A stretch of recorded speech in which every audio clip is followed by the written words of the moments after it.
Hi guys, it's Mark again from Christ-Centered Fitness. This past weekend, I was at a leadership event, and as the speaker was talking, one of the things he mentioned about being a good leader was to show authenticity, to be yourself. Don't try to be something you're not. And I just figured it was a good time to be authentic with you guys and to share that one thing I'm not is one of those fitness guys who's always had no difficulty staying fit.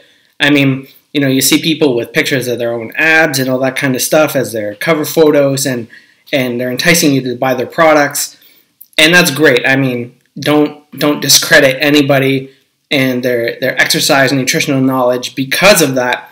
But what I am saying is that I'm not one of those people, and to be completely authentic with you, a couple of years ago when I had this revelation from God about being a good steward of my body, I feel like He revealed that to me first to remind me to be a good steward of my own body before I, eventually got sort of the revelation, the go-ahead from Him this past year about making this something that I take out to other people because I've experienced it for myself.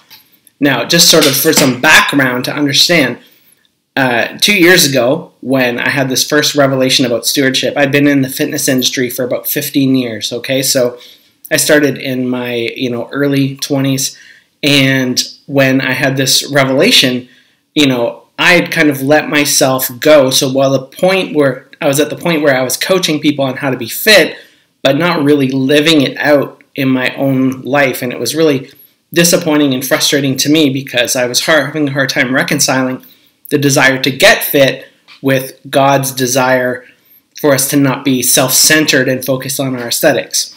In any case, I found the belt that I've been wearing for the past couple of years. 2 years ago, right before I had this revelation, I got a brand new belt at Christmas time.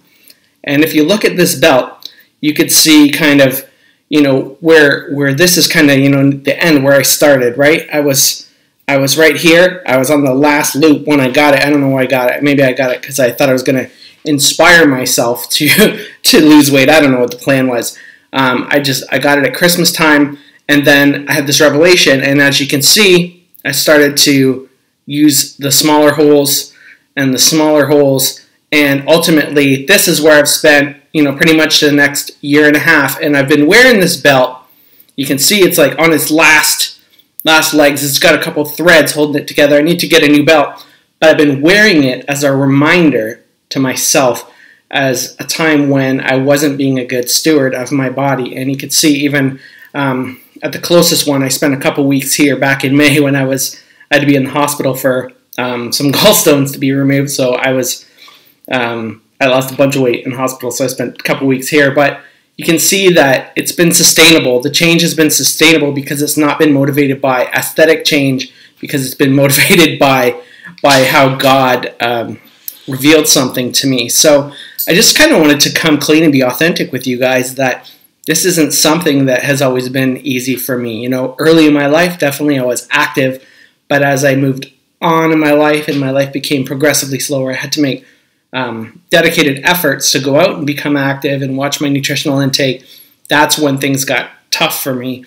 And it wasn't until I put God first and God's purpose for me first in helping other people by being a good steward of my body so that I could help and serve and take care of people that things really changed. So that's the change that's kind of gone on in me in the last couple of years. And my hope is that by putting God first in your life, you'll be able to overcome those obstacles that keep you at the last hole on the belt, right? And that keep you just feeling inactive and frail and just lazy and tired all the time. My goal is to help you with a revelation from God to get to the other hole and not just get there. I mean, as you can see, it's not just about getting there, but it's about sustaining it. So that's really what's made a change for me, and that's my piece of authenticity for you today. So I just wanted to be real with you guys that, we all have our struggles, even those of us who know what we otherwise should have been doing. And when you put God first, He can move mightily in your life and make lasting, sustainable changes that are going to affect not just you, but the people around you. So I hope you guys have a great Monday and have an incredible rest of your week.